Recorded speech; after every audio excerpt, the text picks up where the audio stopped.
മഹാരാജാവ് ക്ഷണിക്കുകയും ചെയ്തിട്ടുണ്ട്.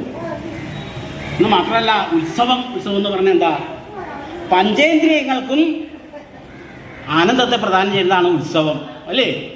കർണേന്ദ്രിയത്തിനും ശ്രോതേന്ദ്രിയത്തിനും ജിഹ്വയ്ക്കും നയനേന്ദ്രിയങ്ങൾക്കും സ്പർശനേന്ദ്രിയങ്ങൾക്കും എല്ലാവർക്കും എല്ലാ ഇന്ദ്രിയങ്ങൾക്കും ഒരേപോലെ സന്തോഷം തരുന്നതാണ് ഉത്സവം.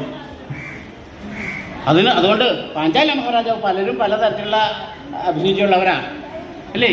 പല കാഴ്ചകളും ആ പാഞ്ചാല മഹാരാജാവ് അങ്ങനെ ഒരുക്കിയിട്ടുണ്ട്. തൻ്റെ പുത്രിയുടെ വിവാഹം എത്ര കേമായിട്ട് നടത്താൻ പറ്റും അത്ര കേമായിട്ട് നടത്താൻ വേണ്ടിയിട്ട് പല ആഘോഷങ്ങളും അവിടെ അങ്ങനെ നടത്തിയിട്ടുണ്ട്. അതവിടെ ഉത്സവോദയ മഹാഘോഷ കഥം കഥ്യതേ എന്ന് പറയേണ്ടായത്. കുറച്ചു നേരമായില്ലേ അവിടെ ഇരിക്കുന്നത്, അവിടെ എന്താ നോക്കാം. കൊച്ചിൽ എന്താ അവിടെ നടക്കണേ? ഓ ഹേരി മദ്ദള കഹളാദിനിനദാവി.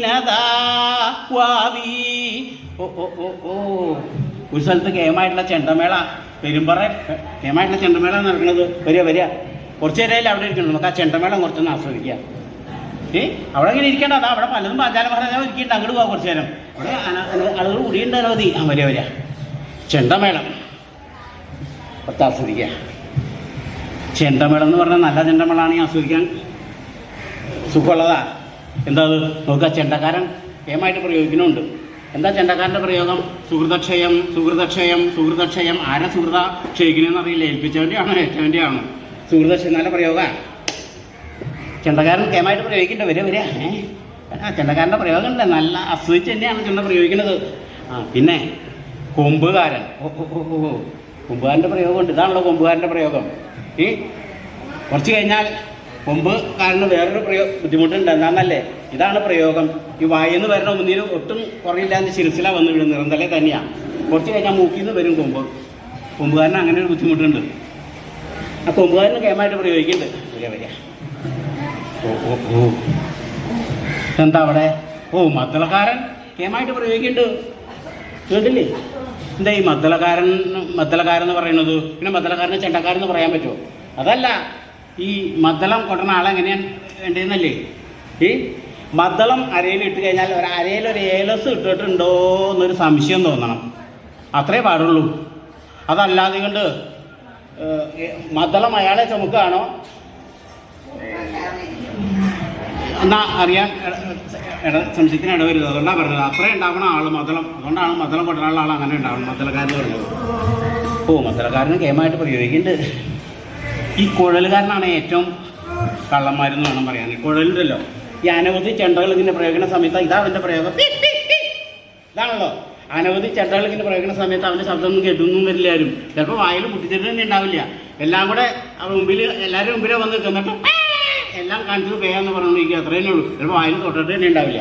അവനാണ് ഏറ്റവും കള്ളന്മാർ. പിന്നെ ഉണ്ട് ഈ ഏലത്താളക്കാരുടെ പ്രയോഗം. നോക്കുക അവരെ പ്രയോഗം എന്താണെന്നല്ലേ, ചില്ലറ ചില്ലറ ചില്ലറ ചില്ലറ. വലുതൊക്കെ മറ്റുള്ളവർക്ക് കൊടുക്കും, അവർക്ക് ഇടുകയാകുമ്പോഴേക്കും ചില്ലറയാവും. അതുകൊണ്ട് അവൻ സ്വയം തന്നെ തീരുമാനിക്കുക അത് ചില്ലറയായിരുന്നു. ഏലത്താളക്കാരൻ്റെ പ്രയോഗം അവരെ കേമായിട്ടുള്ള ചെണ്ടമേളാണ്. കുറച്ച് നേരം ആസ്വദിക്കുക. വരിക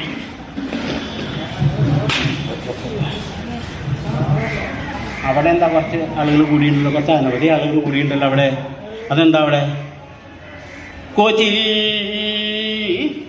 യോഷിതാം ഗീതം. പാട്ട് കച്ചേരിയാണ് അവിടെ. പാട്ട് കച്ചേരി കണക്ക് ഇത്രയുള്ള ആളുകളോ? ഒരു സ്വതേ പാട്ട് കച്ചേരിയുള്ള സ്ഥലത്ത് ഒരു മനുഷ്യൻ ഉണ്ടാവാറില്ല. അപ്പോൾ അങ്ങനെയാണ് പതിവ്. പാട്ട് കച്ചേരി ആസ്വദിക്കാൻ ഇത്രയുള്ള ആളുകൾ. എന്താണാവോ പാട്ട് കച്ചേരി? നമുക്ക് നോക്കുക. ഏതായാലും വരിക. പാട്ട് കച്ചേരിക്ക് ഇത്ര ആസ്വദിക്കാൻ ആളുകൾ എന്താണെന്ന് നോക്കുക. കുറ്റല്ല. എന്താ ആരാ പാടുന്നത്? യോഷിതാം ഗീതം. യോഷിത്തുകളാണ് പാടുന്നത്. യോഷിത്തുകൾ എന്ന് പറഞ്ഞാൽ സ്ത്രീകളാണ് പാടുന്നത്. അതുകൊണ്ടാണ് ഇത്രയുള്ള ആളുകളല്ലേ. ഈ സ്ത്രീകളുടെ പാട്ടിന് രണ്ട് ഗുണമുണ്ട്. എന്താണെന്നല്ലേ, ശരീരം ആസ്വദിക്കാം.